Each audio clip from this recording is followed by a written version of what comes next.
06 de 2015, nas suas páginas 17 a 20, as quais passo a reproduzir para que todos tenham conhecimento. Aqui sim, senhores, estão os fatos. Aqui sim é o dia do embate. É isso que nós estamos fazendo aqui hoje, julgar os acontecimentos do dia 15 de agosto, e não questões extra, como falaciosamente eles alegam, porque eles dizem que a gente tem que se ater aos fatos, mas os argumentos não são dos fatos. Não entendo, é contraditório, mas enfim, cada um com a sua tese. Farei agora para os senhores, na íntegra, a leitura dos acontecimentos. Vejam, e essa é a versão apresentada por Dilermando, por Ana, por Dinorá? Não. Isso aqui é o que consta nos autos. A investigação policial está aqui. Aqui. Doutora é Júlia, por favor, a palavra está com a defesa. Deixo claro, senhores, aqui está o relato da investigação policial. Aqui está o que faz parte da denúncia da acusação. E não a retórica falaciosa apresentada pela acusação. Vamos aos fatos, senhores. Por favor, prestem atenção e gostaria que vocês acompanhassem o que aconteceu naquele fatídico. Eram 10 horas da manhã do dia 15 de agosto, na casa 214 da Estrada Real de Santa Cruz, Piedade, em Piedade. Dilermando e Ana acabavam de tomar o café da manhã, acompanhados do irmão dele, Dinorá, e dos filhos dela, Luiz e Solon.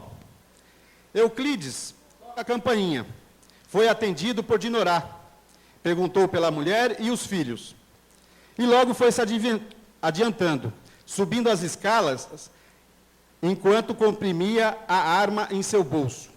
Quando entrou na sala de jantar, estava vazia. Dinorá teve tempo de avisar o irmão da chegada de Euclides. Ana se escondera nos quartos de empregado, e Dilermando subira rapidamente ao seu quarto para se vestir, pois não queria receber Euclides de mangas de camisa.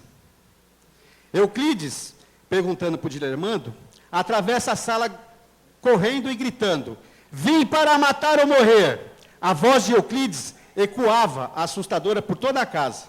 Do quarto, Dilermando ouvia os gritos de Euclides. Abotoava-se para voltar à sala. Vejam, senhores, eu estou lendo o que o inquérito policial apurou e o que consta nos autos como os fatos. Eu não estou criando, isso não é criação minha. Volto. Do quarto, Dilermando ouvia os gritos de Euclides. Abotoava-se para voltar à sala quando a porta se abriu com um violento pontapé. Euclides surgiu com fisionomia transtornada, de revólver em punho. Imediatamente, o escritor gritou, atirou, atingindo o rapaz na virilha direita. E vociferava: "Bandido, desgraçado, mato-o!" Vejam, senhores, a intenção de ferir Dilermando em predeterminada região era evidente. O rapaz tentou subjugar o agressor, desarmá-lo. Não conseguiu. E foi novamente, senhoras e senhores, atingido, desta vez no peito. Dinorá, que havia acompanhado Euclides desde a sala e ouvira sacar o revólver, interferiu, tentando desarmá-lo. Entraram em luta corporal. Dinorá conseguiu desvencilhar-se do agressor e correu ao outro quarto em busca de uma arma. Euclides perseguiu perto, fez pontaria e atirou em sua nuca pelas costas. Veja o senhor, não sou eu que estou dizendo, está nos autos. Dinorá, e atirou alvejando na nuca, a queima-roupa. Dilermando presenciou o irmão cair gravemente ferido.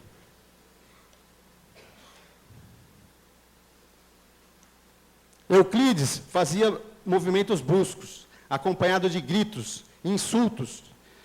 Tinha os olhos esbugalhados, espumava-se, completamente alucinado. Num esforço desesperado, Dilermando reuniu forças para erguer-se e apanhar o seu revólver que estava sobre a prateleira. Dirigiu-se à porta do quarto e viu Euclides de costa.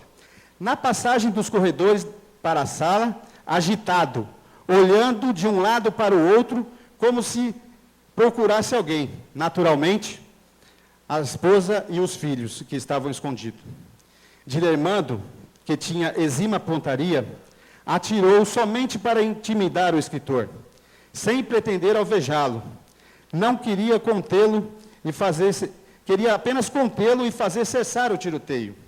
Euclides reagiu, tentou acertar Dilermando novamente, mas desta vez o tiro não saiu.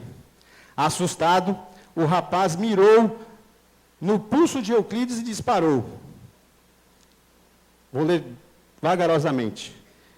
Mas, ainda assim, ele não perdeu os movimentos e atirou novamente, atingindo Dilermando nas costas, o que lhe provocou imensa dor. Ferido triplamente e na iminência de morrer, Dilermando atirou em Euclides e acertou no ombro. Como ele não parava de vociferar, o jovem tenente disparou outra vez, ferindo Euclides, que ainda andou até o jardim e caiu. Veja, senhores, o senhor Euclides andou até o jardim e caiu, acionando o gatilho ainda, e pronunciando palavras desconexas. Neste momento, Solo chega ao corredor dos quartos dos empregados, onde achava-se escondido. Ao ver o pai caído, pegou o seu revólver e tenta disparar contra Dilermando, que conseguiu dominá-lo até a aproximação de Dinorá. Este, apesar de ferido, desarmou-o. Segundo declaração de Ana, ao avistá-la, Dilermando disse, ainda na soleira da porta, sim, Aninha, acabo de matar o seu marido, em defesa própria. Dilermando se abaixou e disse a Euclides, que loucura foi essa? Veja o que o senhor fez. Eu não queria matar. Ao que Euclides respondeu, odeio-te. Dilermando estava ferido nos pulmões, no diafragma, nas costelas, no fígado. Ainda assim, carregou o escritor até a cama.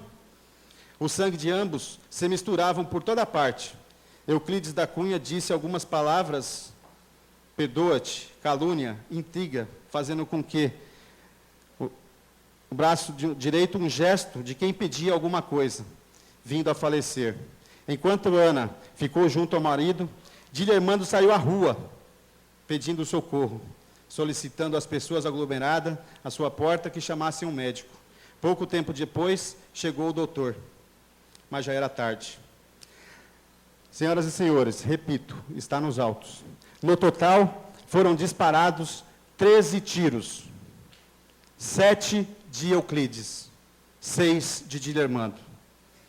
O médico perguntou aos presentes o nome do falecido e ficou sabendo tratar-se de Euclides da Cunha. Ao indagar Dilermando se esse havia matado, ouviu como resposta, desgraçadamente, e para não morrer. Veja, abriu a camisa e mostrou aonde estava ferido. Senhoras e senhores, após essa breve explanação, com a teoria do crime, as excludentes de licitude, a legítima defesa, tudo isso previsto na lei, Código Penal, doutrinas, tudo aqui. Mas a descrição exata, fiel, que consta nos autos, do policial e a denúncia para esse tribunal do júri, peço aos senhores que avaliem os fatos com o rigor da lei. Senhoras e senhores, em momento nenhum, Dilermando queria matar. Dilermando nunca quis matar Euclides. Agora, o senhor Euclides, sim. O senhor Euclides já chegou à casa de Dilermando, gritando, vim para matar ou morrer. E quem atira primeiro? E quem atira primeiro? Quem atira primeiro é Euclides. Doutora Júlia, Olha, por favor. eu peço aos senhores, quem atira primeiro é Euclides da Cunha. Euclides da Cunha que atira primeiro. Isso consta nos autos. A senhora não estudou os autos? Os autos que foram ditos pelo acusado. Senhoras e senhores,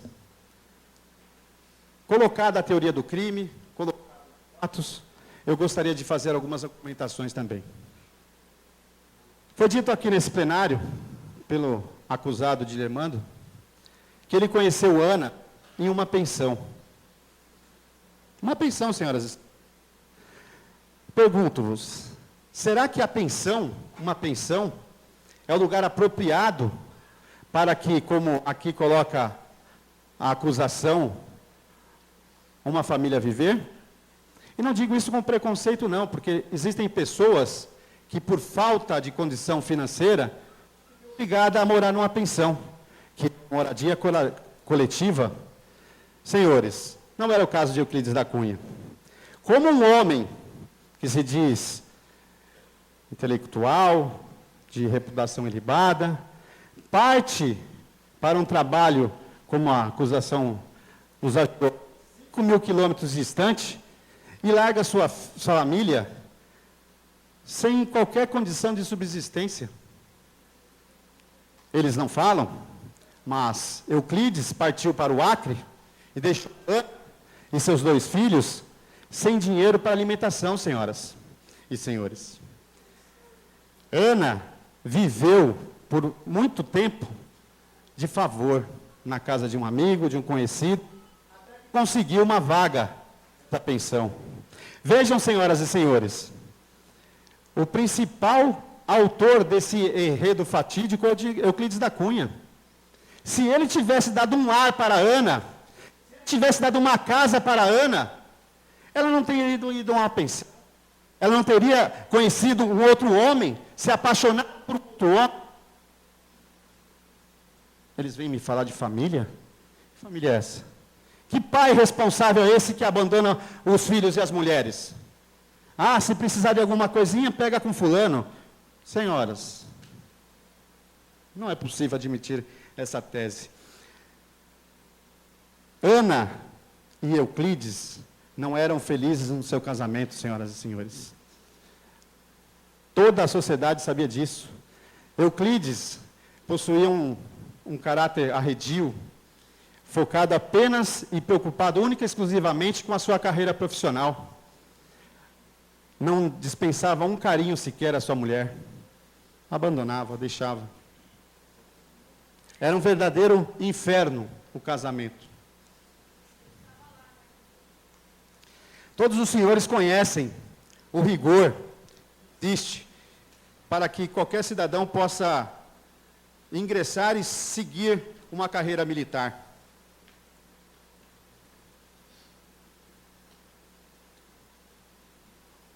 O senhor Dilermando, que aqui está, apontado aqui como vilão da história, iniciou a sua carreira militar aos 17 anos, na mais baixa patente, ou seja, era um soldado raso, um cadete. Hoje, senhoras e senhores, Dilermando é 2º tenente das Forças Armadas brasileiras. Sabe como é que se conquista isso, senhoras e senhores? Com dedicação, com conduta reta. Se a pessoa tiver qualquer desvio, ele não fica nem 1 ano no exército. Todos vocês sabem. Dilermando nunca teve uma repreensão durante toda a sua estada no exército. Até hoje, senhores, que ele não foi desligado. Porque, sendo absolvido nessa noite, amanhã ele estará de novo a serviço das forças militares.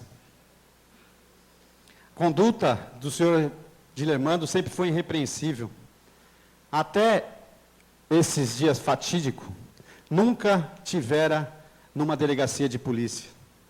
Nunca fora parte num processo judicial.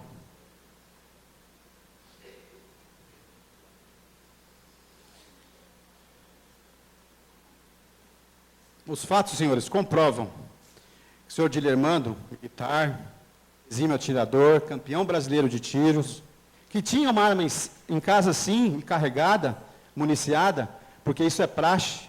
Todos os militares têm, até para a sua segurança, uma arma em casa. E é evidente que essa arma tem que estar carregada, pronta para, se necessário for, ser usada. Como foi o caso. Se essa arma não estivesse lá carregada, essa hora quem estaria aqui no banco dos réus era Euclides da Cunha, não Dilermando.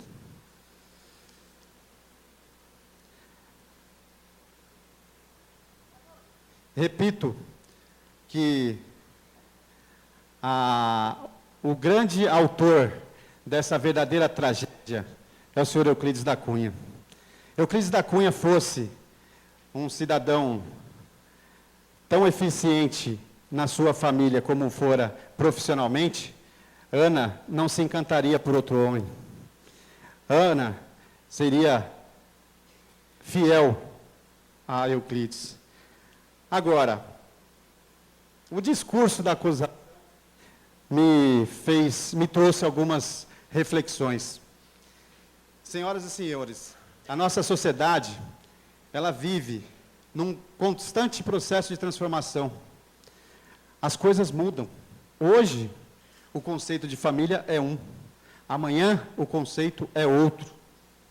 Não existe nada mais arcaico e reacionário do que a tese levantada pela acusação, senhores. Sabemos que jamais seremos felizes num casamento onde não haja amor. Por que Euclides da Cunha não deu o divórcio solicitado por Ana? Uma pergunta. Euclides da Cunha, desde o início do relacionamento extraconjugal de sua esposa, tinha conhecimento. Sim, senhores. Ele não passou 4 anos, como disseram aqui, sendo enganado nos senhores. No momento em que ele voltava de sua viagem, ele recebeu uma carta de Ana. Nessa carta, como parcialmente descreveu aqui a acusação, Ana dizia assim, que se ele não desse o divórcio, que ele ficasse por lá, porque agora ela era feliz. Agora ela era feliz. Se ele não era suficiente, não tinha capacidade nem de manter a família, a subsistência da sua família, para que serviria Euclides? Não entendo. Senhores, a esposa amar o outro homem é porque houve um vácuo na relação. Houve um desgaste. E ninguém está condenado aqui, senhoras e senhores, a passar o resto da vida com a pessoa que não ama. Ninguém é obrigado a manter uma família pela aparência. Não, senhoras e senhores. Todos nós temos a liberdade de buscar a nossa felicidade. Eu gostaria que aqui como é que é aqui? Código de Danos Morais, na ética, na Bíblia Sagrada, mostre para mim, senhores e senhoras, onde está escrito que adultério é crime. Qual é a pena para o adultério? Qual é? Qual é a pena? Não tem, senhoras e senhores. Nós estamos aqui para julgar um assassinato, que foi um fato atípico, senhoras e senhores, que está prescrito aqui, senhoras e senhores. Não existe bem maior a ser tutelado no direito que não seja a nossa vida. Imaginem, senhores, aceitariam passivamente alguém chegar e atirar? Dilermando teve a capacidade de suportar 2 tiros ainda. Quando percebeu que de fato Euclides fora para acabar com a sua vida, ele percebeu que isso estava na iminência de acontecer, aí ele resolveu se armar. Aí ele foi buscar a sua arma. Vejam, senhores, mas ainda assim, gravemente ferido, em nenhum momento Dilermando tinha a intenção de matar Euclides. Vejam, senhores, está escrito nos autos. O primeiro tiro disparado por Dilermando foi na parede, para ver se conseguia assustá-lo, para que Euclides soubesse que Dilermando estava armado. Não foi suficiente. Dilermando atirou novamente, dessa vez do outro lado, na outra parede. Não como disseram aqui. O segundo tiro também não foi em Euclides da Cunha. Não foi. A resposta de senhor Euclides, ao invés de se assustar, de cessar aquela insanidade, foi novamente atingir Dilermando. Não restou outra alternativa, senhoras e senhores, a Dilermando, que não fosse atirar. Mas ainda assim, exímio atirador que é, poderia, no primeiro disparo contra Euclides, ter ferido mortalmente. Poderia ter dado um tiro na cabeça, poderia ter dado um tiro no peito. Não, senhores. Dilermando não tinha a intenção de matar.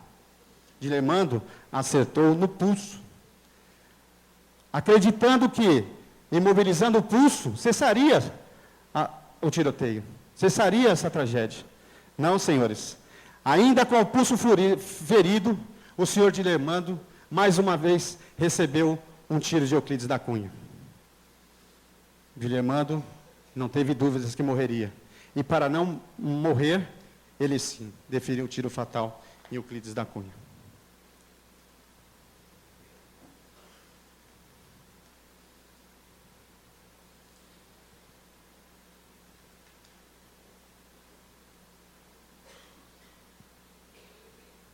Senhoras e senhores, como eu disse há pouco, não há no Código o crime de adultério. Senhoras e senhores, o nosso direito não autoriza ninguém a lavar a nossa honra, ou a honra de quem se sente ofendido, com sangue. O direito, senhoras e senhores, propicia isso. Se, eventualmente, o senhor for traído, não é matando o seu rival que o senhor vai trazer a sua amada de volta. Não é matando o seu rival que você vai reconstituir a sua família. Infelizmente, numa situação dessa, aquela família deixou de existir. Porque o casamento deve ser eterno enquanto dure o amor. É assim que deve ser o casamento. Não deve ser uma amarra. O direito oferece a possibilidade do senhor se separar, do senhor se divorciar, do senhor excluir a adúltera de vosso patrimônio, por exemplo, que foi adquirido na constância do casamento. A lei da guarida, isso sim, porque não é certo realmente você ter uma vida dupla. Agora, não é certo o que fez Euclides. Euclides, senhoras e senhores, tinha conhecimento desde da sua volta do Acre, do caso extraconjugal da sua esposa. No entanto, qual a atitude de Euclides? Manter as aparências, preocupado única e exclusivamente com a sua reputação, com o que a sociedade ia dizer do intelectual que havia sido traído. Essa era a única preocupação de Euclides, senhoras e senhores. Ele não estava preocupado com a mulher, que não amava mais, não estava preocupado com os filhos, era um pai ausente. Então é fato, todos sabem. Por que Dilermando, por que Euclides da Cunha não deu o divórcio, ou obrigou a abandonar a sua casa no seu retorno? Por que ele não obrigou a sair para a rua, chutada, se assim ele quisesse, com o fruto de um relacionamento extraconjugal? Porque ele poderia ter feito isso, senhoras e senhores. Ele sabia que o filho não era dele? Por que não o fez? Porque ele queria preservar a sua imagem. A imagem de homem sério, de família perfeita, de família feliz. Mentira, senhoras e senhores. Mentira. Esse homem era egoísta. Esse homem era egocêntrico. E não deu o divórcio para a sua mulher por receio do que iam dizer deles.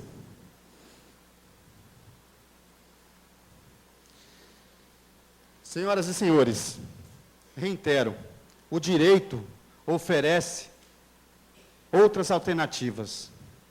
A traição não pode dar o direito a ninguém de matar. Senhoras e senhores, levando para o lado religioso, como quer o nobre colega da acusação, reflitam. É um pecado? Não é autorizado por nenhuma religião matar. Agora vejam, senhoras e senhores, a justiça divina, ela se dá no dia do juízo final. A justiça divina é feita pelos ente maior. Ele é que faz a justiça. O que foi fazer Euclides lá com uma arma? Justiça com as próprias mãos? Foi isso que ele foi fazer. Tirar a vida de um cidadão. Não existe, nem nas religiões, amparo para a atitude de Euclides da Cunha.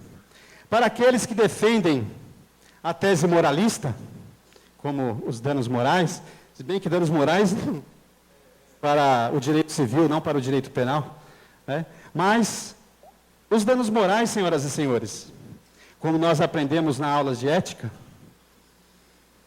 ele deve ser aplicado pelo próprio indivíduo. A sanção moral, ela é interna. Se o senhor acha ou pensa que agiu imoralmente, não é a sociedade, não é o seu vizinho que vai julgá-lo, é a sua consciência, senhor, quem vai cobrar. Um nobre colega acha que por apelo moral ele pode matar? Não pode, senhor. Moral cobrada internamente.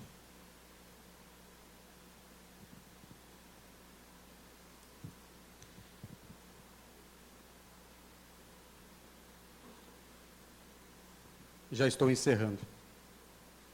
Não sem antes, senhores, pedir para que os senhores imaginem qual seria a reação. Estarem no aconchego dos vossos lares, tomando um café da manhã, um desequilibrado invade a sua casa. Disseram ali, abriram a porta. Tudo bem, abriram a porta. Mas depois arromba o seu quarto com um pontapé, arma e punho, e antes de qualquer reação, te atira, te agride. Pensem, senhoras e senhores, qual seria a vossa ação?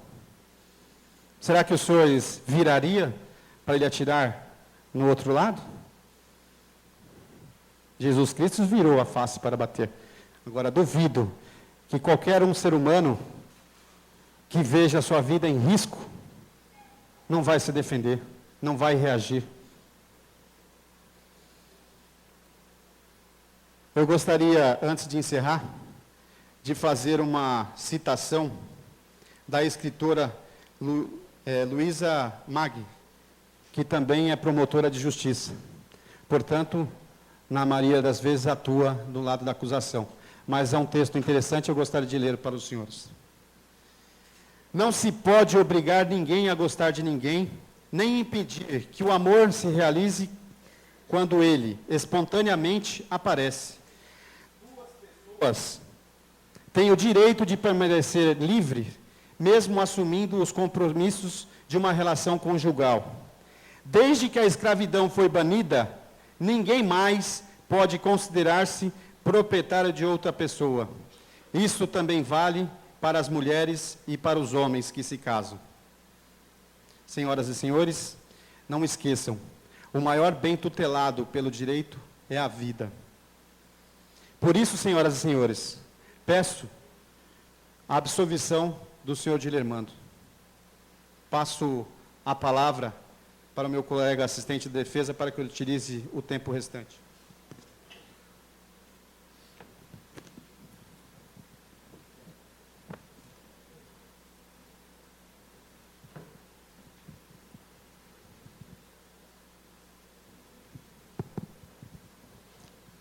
Boa noite a todos. Quero primeiramente, e tentarei ser breve, é claro, render minhas homenagens a este tribunal do júri, à excelentíssima senhora doutora juíza Lília Malgarini, sempre imparcial, como já destacado pelos nossos colegas, no fazimento da melhor justiça. Quero render ainda as minhas homenagens a representantes do Ministério Público, que em tese, e mesmo e principalmente na prática, defende o Estado e, portanto, a sociedade. Rendo ainda minhas homenagens ao nobre colega da advocacia privada, Dr. Antônio Lousada, ao também nobre colega, doutor Wilson Oliveira, com quem hoje tenho a honra e o prazer de dividir essa tribuna de defesa. O nosso trabalho na qualidade de advogados de defesa sempre vai ser buscar a justiça para aqueles que sofrem a injustiça.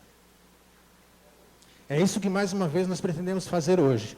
E, como eu disse antes, sem delongas, senhores jurados, não sou eu, não é a defesa, não é a defensoria, não é a promotoria, não é o Poder Judiciário que faz a justiça aqui hoje, mas são os senhores e as senhoras. É da consciência das senhoras, dos senhores, será decidido o destino de uma vida do segundo tenente do Exército de Lermando Cândido de Assis. E menos não se espera. Sim, deixaram os afazeres domésticos, mas para cumprir esse tão nobre e elevado dever. Julgar soberanamente o destino de uma pessoa, de um ser humano. Só posso agradecê-los, sinceramente. Mas vamos à defesa. Ouvimos dizer aqui bastante, com ênfase, tanto pela promotoria quanto pela defesa, o quê? 13 tiros. 13 tiros. Nós não estamos falando de um ambiente como na favela da Rocinha. Estamos falando de uma comunidade carente, onde se ouvem tiros diuturnamente. Nós estamos falando da residência de uma família. Foi dentro da casa de Dilermando, dentro da casa de Ana, com as crianças ali, que esse tiroteio aconteceu. Que isso? Que barbaridade é essa? Me desculpe, mas não cabe nem na minha consciência uma situação dessas. É impensável, é absurda. Mas foi o que ocorreu. Os fatos estão descritos pormenidosamente nos autos. Naquela manhã de 15 de agosto, infelizmente, o grande escritor Euclides da Cunha, insone, acorda, ou melhor, se não dormiu, nem poderia acordar, sai de sua casa, se dirige até a casa de um vizinho, pede uma arma emprestada, e com essa arma, portanto, premeditadamente, se dirige até a residência de Dilermando. E não é a residência de Dilermando apenas, é a residência da família de Assis. Dilermando e seu irmão, Ana e as crianças, todos lá já estavam residindo. Uma nova família estava formada. Por mais que Euclides não quisesse acreditar e não pudesse acreditar. Logo retomo os fatos, mas vamos pensar só, eu fiquei aqui pensando uma questão que eu considero muitíssimo importante, que o nobre colega Wilson colocou. Se a relação não vai bem, se não há mais amor, existem soluções, várias. Matar não é uma delas. Não é e nunca será. O divórcio existe para isso. A separação. Me exclua do seu Facebook. Mas não, absolutamente não. Mate por isso. Retomando os fatos. Sim, Euclides bate a porta, toca a campainha, Dinorá abre, todos já ouvimos essa ladainha. Só que essa ladainha é verdadeira. Após bater a porta e Dinorá, irmão de Dilermando, abrir essa porta, ele adentra no ambiente primeiro, que seria onde estava a família minutos antes tomando café. Família que teve que se proteger, que se escondeu. Dilermando, no quarto, se vestindo para não receber a visita, a inesperada visita, em pijamas, de repente percebe a porta de seu quarto sendo arrombada. E mal percebe isso e vê o quê? Ele não vê, ele sente. Não daria tempo de ver, ele sente um tiro na virilha. Sente o segundo tiro, que o atinge nas costelas e fígado. Terceiro tiro. Aí sim, gravemente ferido, tenta e consegue atingir a sua arma que estava no alto, numa prateleira no alto, longe das crianças. É claro, Dilermando não é nenhum ignorante. Dilermando é um ser humano bom, servidor da pátria, como todos nós somos. O que acontece em seguida? Em Dilermando conseguindo pegar a arma, desfere 2 tiros na parede, tentando afastar, tentando coibir a ação agressora de Euclides. Vamos lá, até agora nós contamos 3 tiros desferidos por Euclides contra Dilermando. Os 3 acertaram. Dilermando desfere 2 tiros na direção de Euclides e acerta sim a parede, porque ele não queria acertar Dilermando, não queria acertar Euclides. Euclides não era o alvo de Dilermando. No entanto, como eu repito, gravemente ferido, tinha que tentar salvar a sua vida.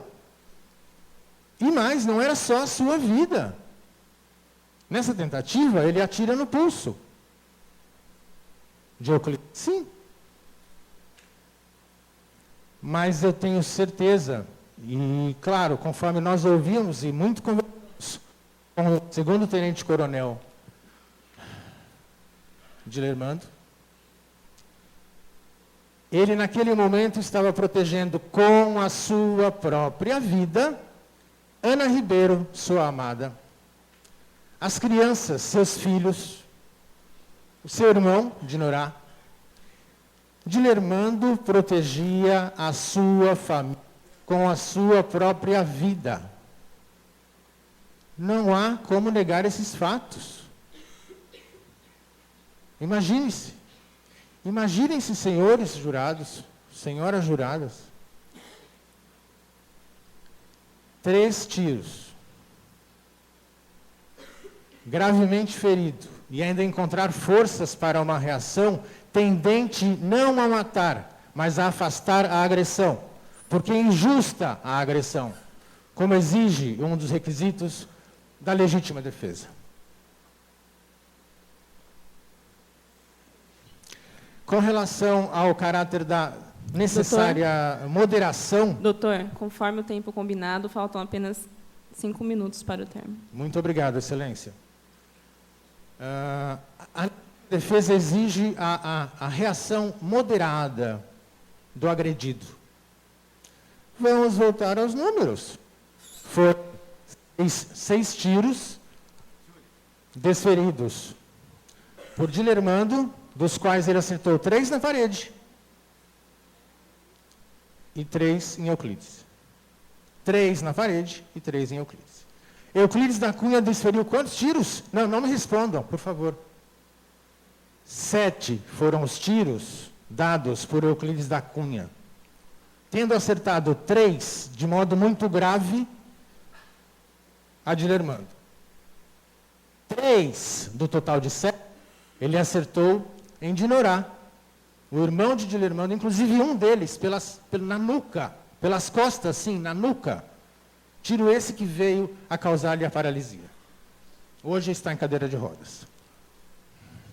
Enquanto Dilermando acertou 3 tiros na parede, Euclides errou um só.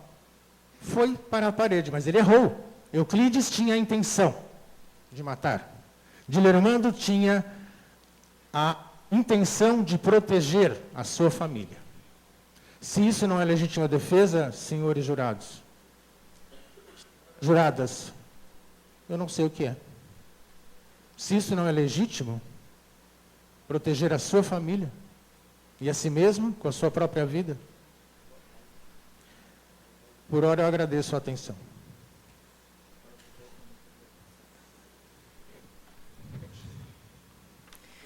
Quer a doutora promotora fazer uso da faculdade da réplica? Vossa Excelência tem 1 hora para a réplica. Entretanto, como estamos no júri simulado, será apenas 10 minutos. Depois de tantos absurdos, tanta falação, eu tenho que vir à réplica. Doutor, parabéns. Eu aqui admiro os senhores, porque tentaram aqui esgotadamente tirar leite de pedra. Se os senhores repararam, falaram tudo aquilo que já tinha sido dito. Falaram e continuaram enchendo de linguiças. Mas colocar os fatos como deveriam, isso não fizeram. Um absurdo. E pregar que Dilermando e Ana poderiam amar, mas Euclides não podia amar. Euclides não podia defender a sua família, não podia defender o seu casamento de 17 anos, com 3 filhos. Ah, não, Euclides tinha que abrir o casamento, tinha que deixar os dois se amarem. E outra, um casal tão determinado, por que ao primeiro não, calaram-se? Ana disse, olha, Euclides, eu quero o divórcio. Ele responde, não vou te dar. Ok, tudo bom. Ah, que absurdo. Como podem ter a decência de trazer esse tipo de defesa aqui? Como podem colocar em xeque a honradez, a virtude de um homem que construiu muito para este país? Como podemos dizer que ele pode, mas Euclides não? É um absurdo, doutores. E olha, vir dizer aqui que Ana morava numa pensão porque passava fome, abram os autos, olhem nos autos. É outro absurdo, dito para confundir. Olhem nos autos, na página 7, onde diz aqui, ó, surgiram documentos de que a família era assistida financeiramente pelo chefe, através de um fornecedor, ali mesmo no Rio. Porque Euclides foi trabalhar, ele não foi passear, ele não foi devanear, ele foi trabalhar. E deixou ali com o seu chefe o seu salário, para que Ana fosse assistida. Deixou também com o seu pai o ensinamento de que se ela precisasse de qualquer coisa, poderia recorrer a ele. Só que a tão falada pensão, não foi dito que era a pensão de sua amiga. Pensão que ela quis ir morar para não ficar sozinha. Então, senhores, ela não passava fome. Ela não era uma coitada, não. O salário de Euclides era deixado para ela, pelo seu chefe, como consta aí. É só pegar aqui, ó. Eles marcaram bem pequenininho no rodapé para ninguém achar. Só que esta acusação não é burra. Eu li os autos. Eu sei do que eu estou falando. E vamos lá. Mais e mais devaneios. Disseram também que Euclides, ao chegar, já sabia do caso. Mas não disseram que quando Euclides falou, Ana, vem me buscar, quem foi receber? Foi Dilermando. Ora, foi ao porto receber aquele a quem ele estava chifrando. Pense se não é um homem frio, se não é um homem que estrategicamente calculou tudo. Eu convido os senhores, abram na página 12.